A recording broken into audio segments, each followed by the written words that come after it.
রান্না করব বলুন তো? অনেক বেলা হয়ে গেল, রান্না চড়িয়ে দিই। মা, আমার তো বয়স হয়েছে, এখন আমার কাছে শোনার কি দরকার? তোরা নিজে নিজেই আজ থেকে সব সিদ্ধান্ত নিবি, কি করবি না করবি। এ কেমন কথা বলছেন মা?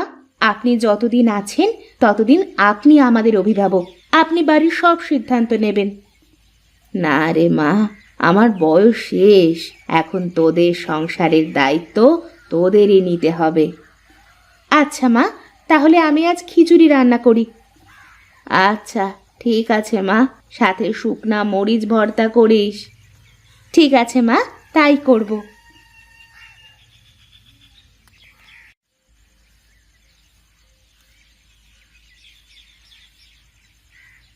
কি রে মালতী, কি করছিস এখানে? রান্না করছি ভাবি। রান্না করছিস তো বুঝলাম, কিন্তু কি রান্না করছিস তাই বল তো। কি আর রান্না করব দিদি, ঘরের সব তরি তরকারি শেষ হয়ে গেছে, তাই খিচুড়ি রান্না করছি। কি? খিচুড়ি?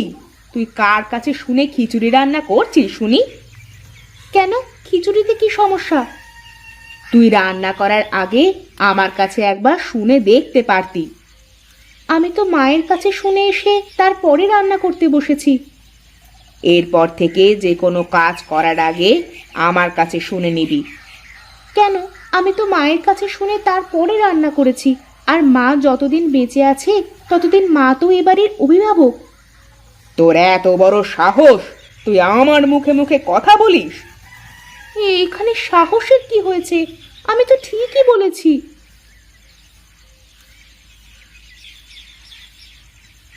কি ব্যাপার? কি এত ঝগড়াঝাটি কেন এখানে? দেখো না, আমি মায়ের কাছে শুনে রান্না চাপিয়েছি, আর ভাবি আমাকে বলছে যে তার কাছে শুনে রান্না করতে। কি ব্যাপার ভাবি, মা তো এখনো বেঁচে আছে, তাহলে মালতী মায়ের কথা না শুনে তোমার কথা শুনতে যাবে কেন? মা বেঁচে আছে বলে কি এই সংসারে আমার কোনো মূল্য নেই? আমিও তো এ বাড়ির বড় বউ। হ্যাঁ, তুমি এই বাড়ির বড় বউ, কিন্তু এই বাড়ির মালকিন তো না। মা যতদিন বেঁচে আছে ততদিন এই সংসারের সব কিছু মায়ের ইচ্ছে অনুযায়ী হবে, তোমার ইচ্ছে অনুযায়ী নয়। কি? আমাকে এইভাবে অপমান করলে তোমরা?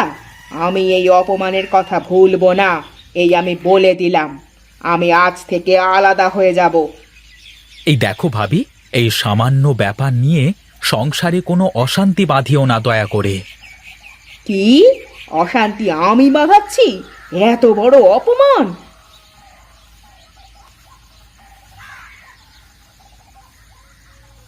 দেখেছো ভাবির ব্যবহার, দেখেছো? প্রতিদিন আমার সাথে এইরকম ব্যবহার করে ভাবি।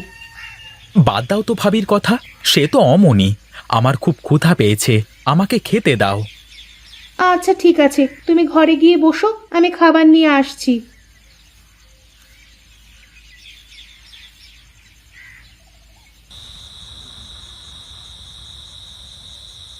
কি ব্যাপার, তোমার মন খারাপ মনে হচ্ছে? তা কি হয়েছে শুনি?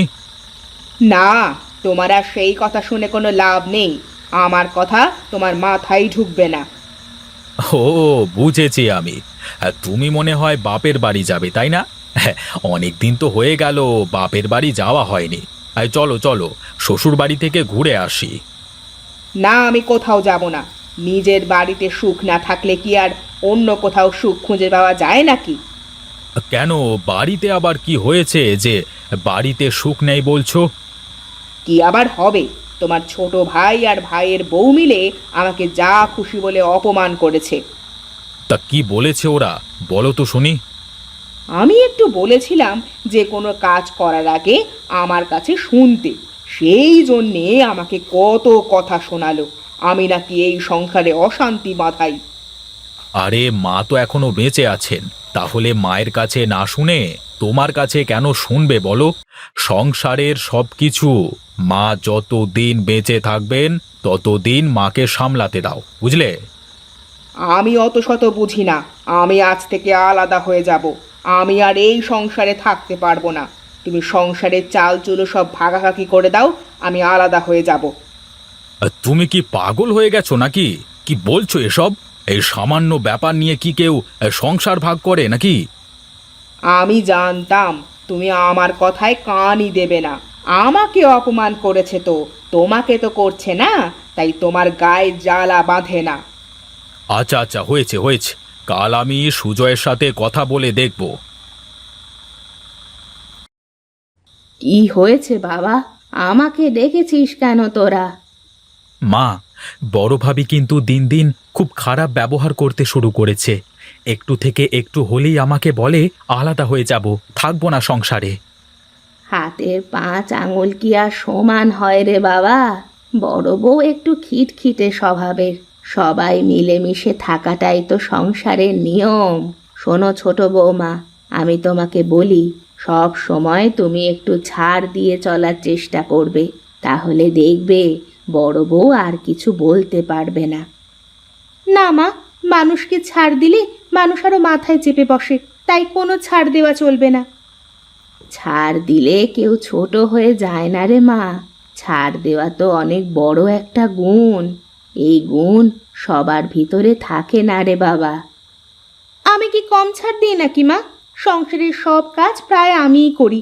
বড় ভাবি তো কোনোদিন কোনো কাজ করে না, সে আমাকে তার হাতের পুতুল করে রাখতে চায়। অনেক রাত হয়েছে, এখন তোরা ঘুমা।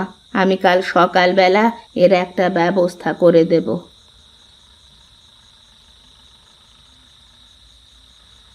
আজ অনেক দিন হয়ে গেল মেয়েটাকে দেখি না। মেয়েটাও অনেক দিন আমাদের বাড়িতে আসে না। মেয়েটাকে দেখতে বড় ইচ্ছে করছে গো। হ্যাঁ, সে তো আমারও করছে গো, কিন্তু মেয়েটা একদিন আসলে তো হতো। আমরা তো অনেক দিন হয়ে গেল মেয়েটার বাড়িতেও যাই না। চলো না, মেয়েটার বাড়ি থেকে একদিন ঘুরে আসি। তা তুমি মন্দ বলনি, একটু যাওয়া আসা না থাকলে আতিথেয়তা থাকে না। আর চলো, কাল বিকেল বেলায় যাই, মেয়েটার বাড়ি থেকে ঘুরে আসি। ঠিক আছে, তাই হোক, চলো কাল যাই। ঠিক আছে, কালকে আমি হাট থেকে বড় দেখে একটা কাতলা আর কিছু মিষ্টি কিনে নিয়ে আসবো। আচ্ছা ঠিক আছে, তাই হোক। এখন ঘুমাও, অনেক রাত হয়ে গেছে। হ্যাঁ, চলো চলো ঘুমাই।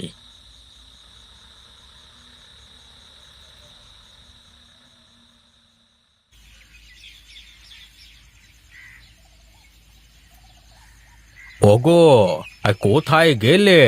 আমাকে এক ঘটি জল দাও তো, হাত মুখ ধুয়ে বাজারের দিকে যাই একটু।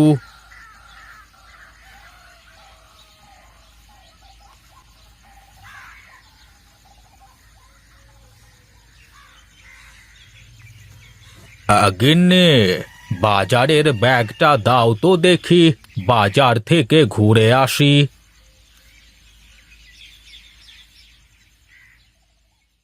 এই নাও ব্যাগ, তাড়াতাড়ি ফিরে এসো কেমন? তোমার তো আবার বাজারে গিয়ে চায়ের দোকানে বসে আড্ডা দিতে লাগলে দিন দুনিয়া সব ভুলে যাও। কি আর করব, এই শেষ বয়সে ওখানেই একটু শান্তি মেলে। সব বুড়ো মিলে পুরনো স্মৃতিগুলো একটু ঝালাই করি। তা সব ঠিক আছে, তবে আজ তোমার ঝালাই বাদ দিয়ে তাড়াতাড়ি বাড়ি চলে এসো না গো, মেয়ের বাড়িতে যেতে হবে তো। হ্যাঁ, তুমি সব গুছিয়ে রাখো, আমি বাজার থেকে ফিরে এসেই চলে যাব। আচ্ছা ঠিক আছে, তাই হবে, তুমি এসো।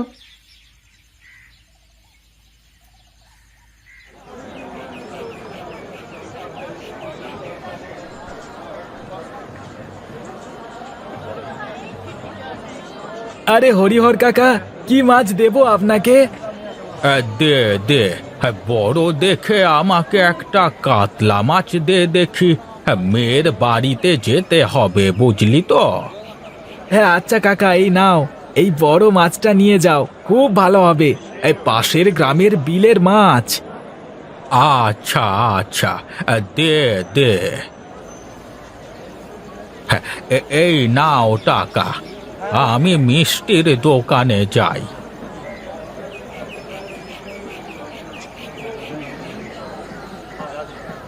এই ভোলা, আমাকে ভালো দেখে কেজি 5 মাছ দে দেখি। হে, এই এত মিষ্টি দিয়ে কি হবে গো হরিহর কাকা? কোথাও যাবে নাকি? হ্যাঁ রে, আমি একটু মেয়ের বাড়িতে বেড়াতে যাব। আচ্ছা আচ্ছা, ঠিক আছে, দাঁড়াও, আমি ভালো দেখে ছানার মিষ্টি দিচ্ছি। আজ সকালবেলায় বানিয়েছি। এই নাও টাকা।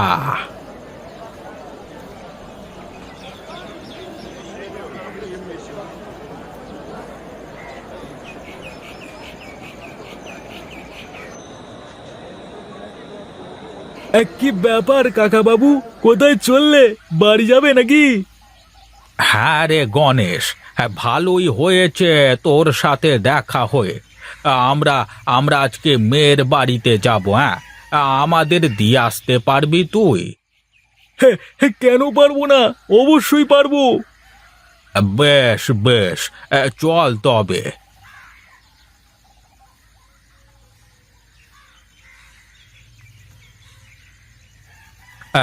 তুই এই জায়গায় দাঁড়া, আমি আসছি তোর কাকিকে ডেকে নিয়ে। কোথায় গো? গাড়ি চলে এসেছে, তাড়াতাড়ি চলে এসো।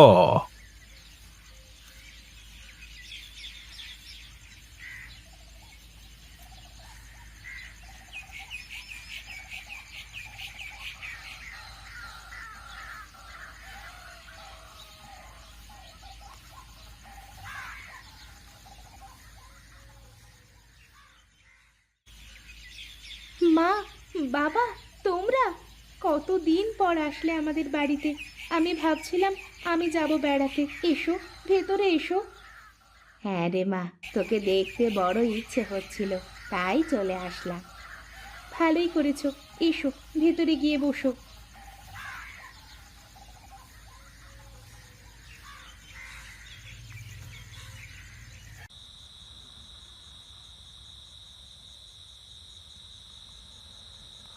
জানেন বেয়ান, আপনার মেয়েটা একদম খেতে চায় না, আর ভালো মন্দ খেতেই চায় না।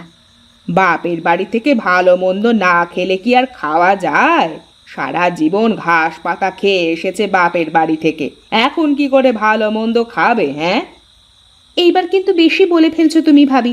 আমাকে অপমান করলে আমি কিছু বলতাম না, কিন্তু তুমি আমার মা বাবাকে কি করে অপমান করতে পারো?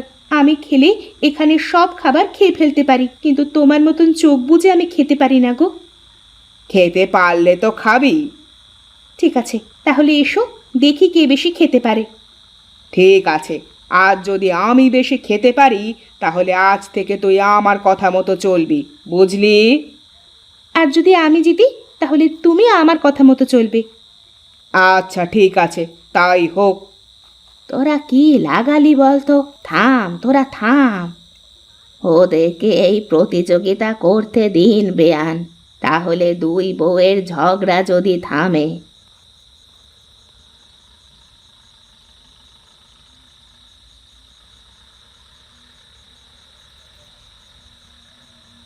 আমি আর খেতে পারবো না, তুই জিতে গেছিস মালতী। কিন্তু আমাকে একটা কথা বলতো, তুই এত খাবার খেতে পারিস, কিন্তু তারপরেও এত অল্প খাস কেন তুই? আমি সবাইকে খাওয়ানোর পর যা বেঁচে থাকি তাই খাই। আমার ভুল হয়ে গেছে রে, আমাকে তুই মাফ করে দে মালতী। কি বলছো তুমি এইসব? আমি সারা জীবন তোমাকে আমার দিদির মতন দেখেছি, আর বড় হয়ে মাপ চাইতে নেই। আমি কথা দিলাম, আজ থেকে আর কোনো ঝামেলা করব না, সংসারে আজ থেকে মিলেমিশে সংসার করব।